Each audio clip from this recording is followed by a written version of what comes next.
7.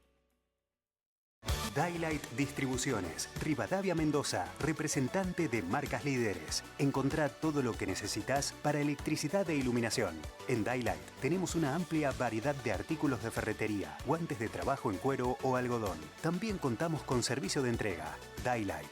Llámanos al 2634 406086 o al 2634 8088 08. Daylight, San Isidro 1037, Rivadavia. Mientras otros repiten, nosotros investigamos antes de ver el sol.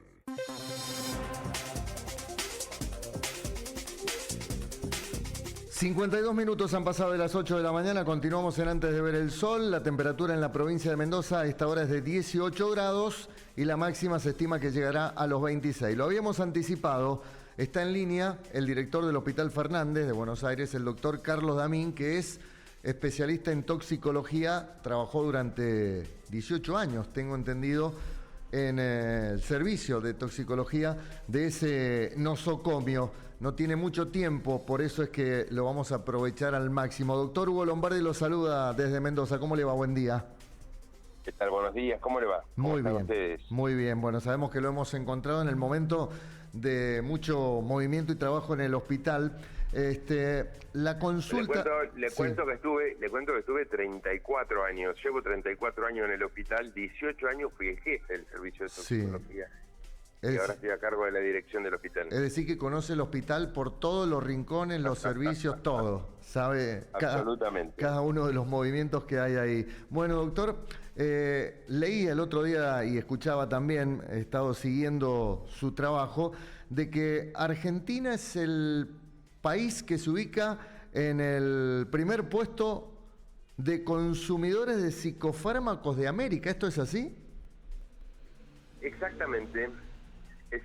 Ustedes saben que la Argentina es el tercer consumidor de cocaína de América, el tercer consumidor de alcohol de América, el segundo de marihuana y el primero de psicofármacos. Nadie en toda América consume tantos psicofármacos como los argentinos. ¿Y qué hay detrás de este récord que nos posiciona como número uno? Mire, hay muchas variables.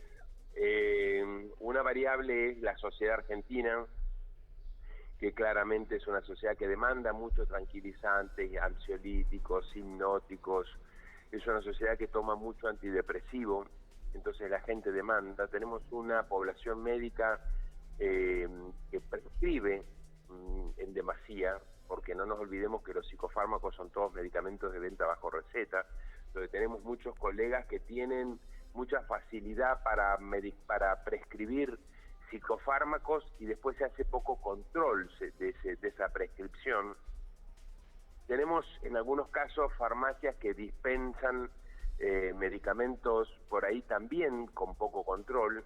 Y bueno, esto nos da esa circunstancia que el consumo de psicofármacos, sobre todo del clonazepam en primer lugar, del alprazolam en segundo lugar y del lorazepam en tercero, esté realmente en unos niveles altísimos. Doctor, ¿y cómo se combate un consumo tan naturalizado cuando estos medicamentos por allí hasta se pueden conseguir sin receta? Bueno, básicamente con políticas públicas que políticas públicas que vayan en la dirección correcta. Nosotros precisamos que un Ministerio de Salud fuerte que haga más publicidad de los hábitos saludables, que haga promoción de hábitos saludables, que haya una política pública contra la automedicación. Nuestro país se automedica mucho, tenemos récord de consumo de ibuprofeno, récord de consumo de paracetamol. Digamos que el argentino es una persona que se automedica mucho. Y tenemos además una publicidad impresionante de medicamentos que debería estar prohibida. Los medicamentos se necesitan o no requieren de publicidad. Por lo tanto, la publicidad es extremadamente dañina frente a un Ministerio de Salud que hace poco y nada en relación a esto, ¿no? Es decir, que no hace campañas de prevención, no hace campañas de promoción de la salud. Por lo tanto, con una baja inversión en prevención y una publicidad tan alta, bueno, claramente tenemos este resultado. ¿Y los profesionales recetan por necesidad o por comodidad del sistema de salud? Bueno, en parte por necesidad del paciente y en parte porque hay como una ola de consumo, ¿no? Hay una ola de que gran parte de los problemas se solucionan con algún tipo de ansiolítico y la gente después de 2 meses de consumirlo lo necesita, y entonces hay como una cosa de seguir haciendo lo mismo, que habría que cortar con más concientización, con una demanda menor de la gente y una prescripción menor de los profesionales. Doctor, por ahí escuchaba también que usted menciona de que algunos ansiolíticos y psicofármacos realmente no son los medicamentos correspondientes para las patologías que son utilizados. Por ejemplo, ¿qué sería eso? Bueno, es frecuente ver que el clonazepam se lo utiliza como hipnótico. Es decir, que se utiliza el clonazepam como medicamento para dormir. El clonazepam no es un buen medicamento para dormir. Digamos que el clonazepam es una muy buena medicación para otras cosas, para los ataques de pánico, para determinado tipo de ansiedad, para determinado tipo de trastornos que un psiquiatra puede determinar durante un lapso determinado de tiempo de utilizarlo. Ahora, este uso que los argentinos tenemos del clonazepam para dormir, la verdad que es una mala indicación. El clonazepam es una medicación que preferiblemente se debería utilizar de mañana y no de noche, por lo tanto nunca debería usarse para dormir, porque es un medicamento que tiene un efecto muy prolongado, poco profundo en el sueño y muy prolongado. Es decir que si uno lo que tiene es un trastorno del sueño, debería utilizar algún tipo de medicación, que hay muchos mejores, que son hipnóticos, inductores, que producen un sueño rápido de una acción corta, cosa que la gente duerma un tiempo determinado y no se levante con resaca. Por lo tanto, y acá en nuestro país se lo utiliza mucho con ese fin, entonces estamos usando una medicación mal utilizada con un fin que no es el propio de la medicación, ¿no? Si pudiera usted, por ejemplo, cambiar algo para frenar este fenómeno, ¿por dónde arrancaría? Arrancaría por políticas públicas de promoción de hábitos saludables y de prevención. Nosotros necesitamos más acciones tendientes a la no automedicación. Empezaría por prohibir la publicidad de medicamentos. Para mí realmente eso realmente es un fenómeno enorme en nuestro país, porque representa casi la mitad de la pauta publicitaria de televisión, por ejemplo, y que realmente es nociva para la población. ¿Qué riesgos hay en los jóvenes que mezclan ansiolíticos con alcohol o con otras sustancias? Eso es tremendo, porque la verdad que es una práctica muy, muy frecuente y que es extremadamente dañina, sobre todo porque todas estas sustancias actúan en determinados lugares del cerebro y a largo plazo producen daños neurocognitivos, es decir, alteran directamente la inteligencia de la persona. Por lo tanto, la asociación de psicofármacos con alcohol es extremadamente dañina, pero no en el momento, sino a largo plazo, y sería algo que debería la gente evitar a cualquier costa. Hablamos brevemente, doctor, del consumo de sustancias, porque ya no se les dice droga, eso lo aprendí de usted, de sustancias gracias. de diseño o sintéticas. ¿Cuál es una y cuál es otra? Las de diseño o sintéticas son las mismas sustancias con diferente nombre. Inicialmente se las llamaba de diseño porque han sido sustancias que no provienen de otro lugar, sino simplemente de la investigación para encontrar drogas de abuso, ¿no? Entonces, son sustancias sintéticas que no provienen de un vegetal como la marihuana, como la cocaína, como el alcohol, sino que son sustancias químicas preparadas exclusivamente para ser usadas por su efecto psicoactivo. Es un fenómeno realmente preocupante en el mundo entero. En nuestro país, el éxtasis y el tusi son las dos sustancias sintéticas más difundidas, que son derivados de la metanfetamina y que también actúan en lugares similares a donde actúa el clonazepam, donde actúa el ácido lisérgico, y que generan a largo plazo cuadros graves neurológicos, pero que en el caso de las sintéticas pueden provocar la muerte de una persona simplemente por el consumo de un comprimido, básicamente porque no sabemos qué es lo que tiene, y entonces en algunos casos producen unas reacciones que los médicos llamamos síndromes serotoninérgicos, que ponen realmente en riesgo la vida de la persona. ¿Cuáles son las más peligrosas a la hora del consumo? ¿Hablamos de todas las sustancias o de las Sí, sintéticas? de las sintéticas y las de diseño. De este tipo de sustancias, definitivamente el TUSI es la que genera más problemas porque es la asociación de por lo menos 2 sustancias o en algunos casos 3. Y del total de las sustancias, definitivamente la cocaína en nuestro país es la que genera mayor morbimortalidad, es decir, mayor cantidad de enfermedad y muerte, ¿no? Usted ha dicho, también lo escuchaba, que en el mundo se llevan muchas más vidas las sustancias legales que las ilegales. Sí, claramente, el alcohol, el tabaco y los psicofármacos se llevan muchas más vidas que las que se llevan las ilegales, claramente. Hoy se consume más alcohol que otro tipo de sustancias. Sí, el alcohol es de lejos la sustancia más consumida y es la que facilita el acceso al resto de las sustancias. Es lo que nosotros llamamos una sustancia portero. La gente utiliza alcohol y bajo los efectos del alcohol dice sí en situaciones que sin alcohol hubiera dicho que no. Y esto facilita no solo el consumo de otras sustancias, sino otros trastornos de salud y o de situaciones no deseadas como son las enfermedades de transmisión sexual, VIH, sífilis, tenemos una epidemia de sífilis en el país nuevamente, o embarazos no deseados, y el uso, bajo los efectos del alcohol no se usa protección para tener sexo, entonces, y se facilita el acceso a otras sustancias, ¿no? Doctor, ¿estamos viviendo de manera artificial en algunos casos?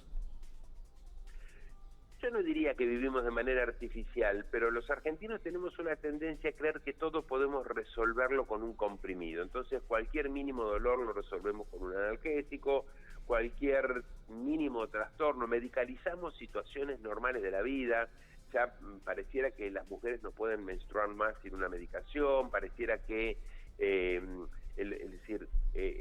frente al primer estornudo tomamos antialérgicos, tomamos antigripales, empezamos a consumir antibióticos. El uso irracional que tenemos de antibióticos en el país es tremendo. Esto genera otras alteraciones y otros fenómenos, sobre todo sobre el uso de otros antibióticos, genera mucha resistencia microbiana. Es decir, tenemos mucho trabajo por hacer sobre el abuso que hacemos los argentinos de los medicamentos. ¿Reducción de riesgo y prevención es lo mismo o hay diferencias? No, hay diferencias, claramente. La prevención es evitar que algo ocurra. La reducción de riesgos es, sabiendo que no pudimos evitar que ocurra, tratar de minimizar los daños. Digamos, yo voy a intentar todo el tiempo, porque soy médico, porque soy toxicólogo, de que la gente no consuma sustancias.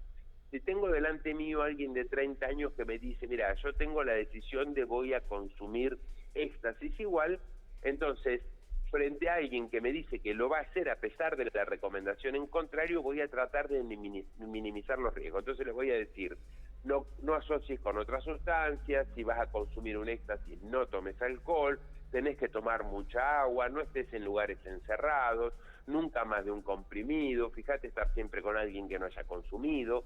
Eso es política de reducción de riesgos. Yo trato de reducirle los riesgos cuando no pude evitar que consuma. ¿Cree que el Estado por ahí está hablando un idioma que los jóvenes no escuchan o no entienden? No, creo que el Estado no está dando ningún mensaje de ningún tipo. ¿Y a quién se protege en el país? ¿A la sociedad o al negocio del narcotráfico? No, sería largo de hablar y ver las distintas variables. Yo creo que el Estado, es decir, desde hace mucho tiempo el Estado protege poco en el tema salud. Cuando uno mira, por ejemplo, los datos de la inversión en la lucha contra el narcotráfico y en la prevención, se da cuenta que nuestro Estado, pero en los últimos 40 años, no es un problema actual, en los últimos 40 años, cambiando los gobiernos, la política siempre fue la misma, alineada a Estados Unidos, donde todo el dinero se pone en armas, y eso es una política que ha fracasado claramente en todo el mundo. En Estados Unidos es el país que más invierte en la lucha contra el narcotráfico, y en ningún país le va peor que Estados Unidos. Es decir, usted ha visto los zombies, donde se mueren más de 100.000 personas por el uso del fentanilo, por año, más de 100.000 personas se mueren por año, es la primera causa de muerte entre los 20 y los 30 años, y nadie puede decir que Estados Unidos no lucha contra el narcotráfico, lo hace, pero no sirve eso, está demostrado que no sirve. Lo que hay que hacer es una política de prevención. En nuestro país se destinan más de 1.500 millones de dólares a la lucha contra el narcotráfico y apenas 20 a la prevención.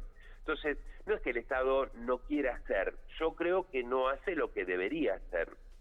¿Cuál es la droga que hoy está ganando terreno de manera silenciosa, pero que todavía no se ha habilitado mediáticamente?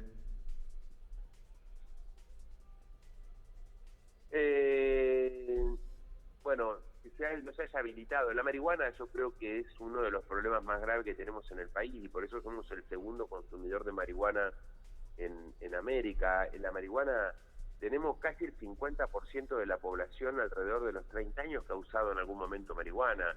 Eso es tremendo. Y hablamos mucho del daño físico, doctor. ¿Y el tema psicológico, el tema de la salud mental? Bueno, una cosa lleva a la otra, ¿no? Mucha gente que tiene una patología de salud mental consume sustancias y muchas personas que empiezan consumiendo sustancias terminan con una salud mental, así que se retroalimentan una a la otra. Bueno, doctor, sabemos que está ocupado, yo le agradezco inmensamente. Sé que ha sido declarado en algún momento ciudadano ilustre de su ciudad de Bragado. Un mensaje final por ahí para los oyentes. Ayer escuchaba un cura que dice que hoy los jóvenes se están preocupando para que sus padres sean tratados por el consumo de droga. ¿Esto es un buen indicio? No, eso es tremendo. Que los chicos tengan que ocuparse de la salud mental de sus padres por el consumo de sustancias nos habla un poco de cuál es la sociedad que estamos teniendo y eso realmente es un problema. Con lo que yo creo que el mejor mensaje que le podemos dar a la población es que hagan de la salud algo importante a cuidar. Si nosotros somos conscientes de lo que comemos, de lo que tomamos, de lo que nos automedicamos, si le mostramos a nuestros hijos que cuidarnos es importante, no hace falta que le digamos a los chicos cuídate. Los chicos van a haberlo aprendido mirándonos. Los chicos nunca hacen lo que nosotros les decimos, hacen lo que nosotros hacemos, nos copian. Por lo tanto, el mejor mensaje que le podemos decir es a la gente cuídese, pero cuídese conscientemente. Trate de no tener sobrepeso, coma mejor, menos azúcar, menos alcohol, más agua, camine un poco, duerma un poco mejor, trate de no usar pantallas hasta el último minuto antes de dormir. Son todas cosas, consejos saludables. Si eso lo hacemos en la familia, algo importante, los chicos van a aprenderlo bien. Despéjeme una duda y con esto termino, porque escucho gente que consume marihuana y ellos dicen que no es dañina, que no provoca... No, la marihuana siempre y en todo caso produce daño a la salud, siempre y sin excepción. Es así de clarito, es tan dañina como cualquier otra sustancia. No, es muy dañina, depende con qué la comparemos, pero nunca y en ningún caso es inocua. Doctor, ha sido un gusto escucharlo, que tenga buen día y muchas gracias. Igualmente, buen día. Hasta luego. El doctor Carlos Damín es el director del Hospital Fernández, un hospital, por respetar los tiempos del doctor lógicamente, pero es un hospital, el único, tengo entendido, en la República Argentina, donde cuentan con un área de desintoxicación para 10 personas, ¿sí? Tanto hombres como mujeres, que pueden permanecer internados para llevar adelante un proceso de recuperación. Es decir, es uno de los hospitales que trabaja y mucho en cuanto a el consumo de sustancias. Hablamos de sustancias y ya no de drogas, como lo decía el doctor, de sustancias de diseño, que son esas peligrosas.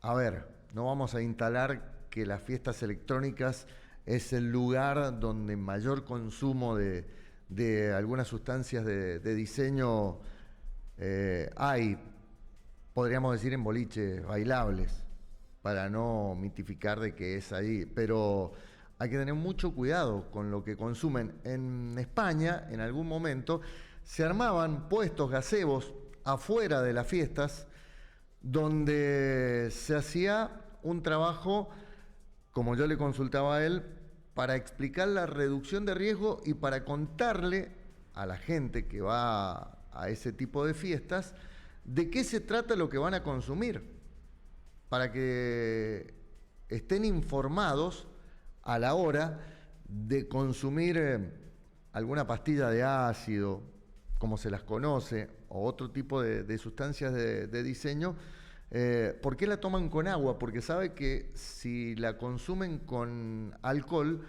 pueden terminar en un estado crítico que los puede llevar hasta la muerte, no exagero, es así, está completamente comprobado.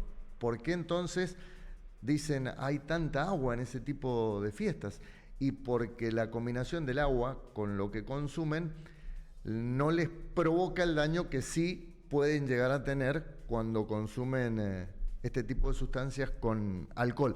Hay mucho por hablar realmente y el doctor es una persona con autoridad y experiencia para hacerlo, pero lógicamente está en un momento de su trabajo donde no había demasiado tiempo para explayarnos, pero creo que ha sido bastante concreto y nos ha dicho lo más importante, lo que tenemos que saber. Debemos cuidarnos y la poca inversión que hay en presupuesto por parte, en este caso, del gobierno nacional. Ha pasado en otras gestiones también para la prevención.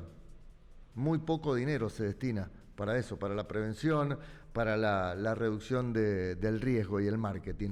9 de la mañana, 13 minutos, 19 grados la temperatura.